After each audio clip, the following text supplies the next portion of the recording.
Hi Maklai, welcome to Aegon Learning. Plus 2 Max 3D എന്ന് പറയുന്ന ചാപ്റ്ററിൽ എല്ലാ എക്സാമിലും 4 മാർക്കിന് ചോദിക്കുന്ന ഒരു ക്വസ്റ്റ്യൻ ഏതാ? Distance between skew lines, shortest distance between two skew lines എന്ന് പറയുന്ന ക്വസ്റ്റ്യൻസ് വരാത്ത എക്സാംസ് വളരെ കുറവാണ്. ശരിക്കും ശ്രദ്ധിക്കേണ്ട ക്വസ്റ്റ്യൻസ് ആണ്. നോക്കിക്കോ, രണ്ട് ലൈൻസിന്റെ ഇക്വേഷൻസ് തരും. ആദ്യത്തെ ലൈൻ ഏതാണെന്നറിയോ? R equal to A1 plus lambda B1. ഇങ്ങനെ രണ്ട് വെക്ടർ ഉണ്ടാവും ഇതിനകത്ത്, A1 ഉം B1 ഉം. അതുപോലെ ഒരു ലൈനിന്റെ ഇക്വേഷൻ തരും, R equal to A2 plus mu B2. ഇങ്ങനെ രണ്ട് ലൈനിന്റെ ഇക്വേഷൻ തന്നിട്ട് അതിൽ നിന്നും ഈ രണ്ട് ലൈനിന്റെയും ഇടയ്ക്കുള്ള ഷോർട്ടസ്റ്റ് ഡിസ്റ്റൻസാണ് നമ്മുടെ അടുത്ത് ചോദിക്കുക. അപ്പൊ നമ്മൾ എന്ത് ചെയ്യും? ഈ ഫോർമുലയാണ് നമ്മൾ യൂസ് ചെയ്യേണ്ടത്. ഇതാ ഇത് യൂസ് ചെയ്തിട്ടാണ് നമ്മൾ ചെയ്യുക. A2 minus A1 dot B1 cross B2 divided by magnitude of B1 cross B2. അപ്പൊ നമ്മൾ എന്തൊക്കെ കാണണം? A2 മൈനസ് A1 നമ്മൾ കാൽക്കുലേറ്റ് ചെയ്യണം. അതിന്റെ ഒരു ഓർഡർ ഇങ്ങനെയാ വരിക കേട്ടോ, ശരിക്കും ശ്രദ്ധിച്ചോ. ആദ്യം നമ്മൾ എന്ത് ചെയ്യും? A2 മൈനസ് A1 കാൽക്കുലേറ്റ് ചെയ്യും. പിന്നെ എന്ത് കാൽക്കുലേറ്റ് ചെയ്യും? B1 ക്രോസ് B2 കാൽക്കുലേറ്റ് ചെയ്യും. ഇതിന്റെ രണ്ടിന്റെയും ഡിഫറൻസ് എടുക്കും, ഇതിന്റെ രണ്ടിന്റെ ക്രോസ് പ്രൊഡക്റ്റും കാണും. എന്നിട്ട് ഇത് രണ്ടും കൂടെ ഡോട്ട് പ്രൊഡക്റ്റ് എടുത്ത് കിട്ടുന്ന ആൻസർ ആണ് ന്യൂമറേറ്റർ. അതുപോലെ ഈ B1 ക്രോസ് B2 നമ്മൾ കണ്ടുവെക്കുമല്ലോ ഡിറ്റർമിനന്റ് ഉപയോഗിച്ചിട്ട്, അതിന്റെ മാഗ്നിറ്റ്യൂഡ് ആണ് താഴെ വരേണ്ടത്.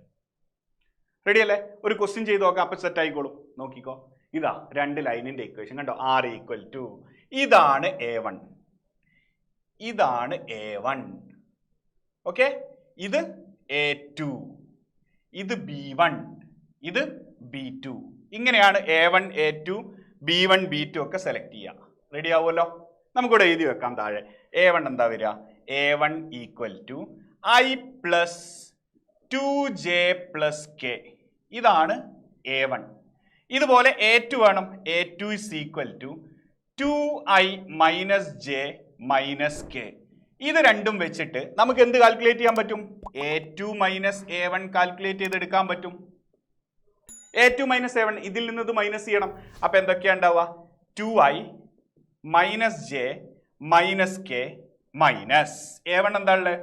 I plus 2J plus K minus ചെയ്തോ. അപ്പൊ എന്തൊക്കെയാ വരിക? 2I മൈനസ് I വരും, minus J minus 2J minus 3J minus K minus K minus 2K. Yes, ഇതാണ് A2 മൈനസ് A1. ഇനി എന്താ വേണ്ടേ? B1 cross B2. ഇതാ B1, ഇത് B2. B1 എഴുതാം, നോക്കിക്കോ. B1 ക്രോസ് B2 ആണ് നമുക്ക് വേണ്ടത്. അതിനാദ്യം B1 ഏതാ B2 ഏതാന്നൊന്ന് എഴുതി വെക്കാം. ശ്രദ്ധിച്ചോ, B1 എന്താ വരിക? B1 ഈക്വൽ ടു എന്താ ഉള്ളത്? I minus J plus K. I minus J plus K, എല്ലാത്തിനും കേപ്പെടണം. B2 രണ്ടാമത്തെ B വെക്ടർ ഏതാ ഉള്ളത്? ഇതാ 2 1 2 അല്ലേ? യെസ്, 2 1 2. യെസ്, ഇങ്ങനെ ആയിരിക്കും ഉണ്ടാവുക. ഓക്കെ, ഇനി രണ്ടിന്റെയും കൂടെ ക്രോസ് പ്രൊഡക്റ്റ് എടുക്കണം. ക്രോസ് പ്രൊഡക്റ്റ് എങ്ങനെയാ കാണുക?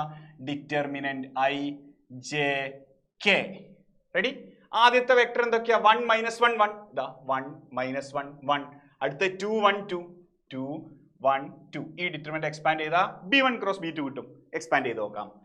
I cap into minus 2 multiply ചെയ്താൽ minus 2 minus 1 into 1 1 minus J cap into 1 into 2 2 minus 2 into 1 2 plus K cap into ഇവിടെ എന്താ വരിക? 1 into 1 minus 2 into minus 1 minus 2. അപ്പൊ ഇത് പ്ലസ് 2 എന്നാവും.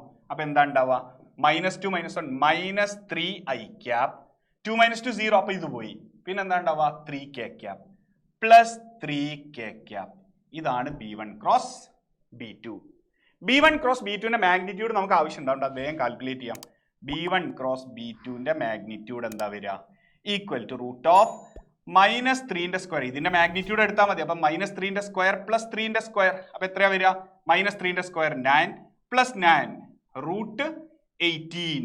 ഇതിന് നമുക്ക് എന്ത് എഴുതാൻ പറ്റും? 9 ഇൻറ്റു 2. അപ്പൊ എത്ര വരും? 3 റൂട്ട് 2. ക്ലിയർ അല്ലേ? ഇനി നോക്കേണ്ടത് എന്താ? നമുക്ക് കാൽക്കുലേറ്റ് ചെയ്യേണ്ടത് A2 minus A1 dot B1 cross B2. ഇതാണ് നമുക്ക് കിട്ടേണ്ടത്. അപ്പൊ A2 മൈനസ് A1ന്റെ വാല്യൂ നമുക്ക് കിട്ടിയല്ലോ ആദ്യം. ഇതാ 1 minus 3 minus 2. 1 minus 3 minus 2. 1 minus 3 minus 2. Dot. B1 cross B2 നമ്മളിപ്പോൾ കണ്ടുപിടിച്ചു. ഇതാ minus 3 plus 3. minus 3 I cap plus 3 K cap. ഇങ്ങനെയാണ് ഉള്ളത്. അപ്പോൾ ഡോട്ട് പ്രോഡക്റ്റ് എങ്ങനെ എടുക്കുക? A1 A2 plus B1 B2. ഇവിടെ 1 into minus 3 minus 3. minus 3 into ഇവിടെ J ഉണ്ടോ? ഇല്ല. അപ്പോൾ minus 3 into 0. അപ്പോൾ 0 ആയിപ്പോയി. minus 2 into 3 minus 6. അപ്പോൾ ഇവിടെ എത്ര വരും? minus 9 വരും. അപ്പോൾ ഷോർട്ടസ്റ്റ് ഡിസ്റ്റൻസ് കിട്ടിയല്ലോ. Shortest distance is equal to A2 minus A1 dot B1 cross B2. Ready അല്ലേ? Divided by magnitude of B1 cross B2. ഇതല്ലേ ചെയ്യേണ്ടത്? ഇതിന്റെ വാല്യൂ നമുക്ക് എത്രയാ കിട്ടിയേ? -9 ഡിവൈഡഡ് ബൈ ഇതിന്റെ വാല്യൂ നമുക്ക് എത്രയാ കിട്ടിയേ? 3√2. ഇതിന്റെ മോഡുലസ് എടുക്കണം, കാരണം ഡിസ്റ്റൻസ് അല്ലേ, പോസിറ്റീവ് മതി. ഇതിൽ ഇനി എന്ത് ചെയ്യാൻ പറ്റും? മുകളിൽ മോഡുലസ് എടുക്കും, മൈനസ് പോവും, 9/3√2. വേണമെങ്കിൽ നമുക്ക് ഈ 3 9 കൂടെ കട്ട് ചെയ്ത് ഇവിടെ 3 ആക്കാം. അപ്പൊ ആൻസർ എത്രയാ? 3/√2. റെഡി അല്ലേ? 4 മാർക്കിന് ഒരുപാട് തവണ ചോദിച്ചത്, അതും ഇതേ ലൈനിന്റെ ഇക്വേഷൻ തന്നെ വെച്ചിട്ട് ഒരുപാട് തവണ ചോദിച്ചിട്ടുണ്ട്. ശരിക്കും ശ്രദ്ധിച്ചോളുണ്ട്, എക്സാമിന് എന്തായാലും വരും. ഓക്കെ, അപ്പൊ ഇതുപോലുള്ള കൂടുതൽ വീഡിയോസ് നിങ്ങൾക്ക് കിട്ടണമെങ്കിൽ Aegonന്റെ ചാനലിലൊക്കെ നിങ്ങൾ എന്ത് ചെയ്യണം? സബ്സ്ക്രൈബ് ചെയ്യണം. വീഡിയോ ഇഷ്ടപ്പെട്ടെങ്കിൽ വീഡിയോ എന്തായാലും ലൈക്ക് ചെയ്യണം, നിങ്ങളുടെ ഫ്രണ്ട്സിനൊക്കെ ഷെയർ ചെയ്ത് കൊടുക്കണം. ഓക്കെ, അപ്പൊ അടുത്തൊരു വീഡിയോയിൽ കാണാം. Bye bye.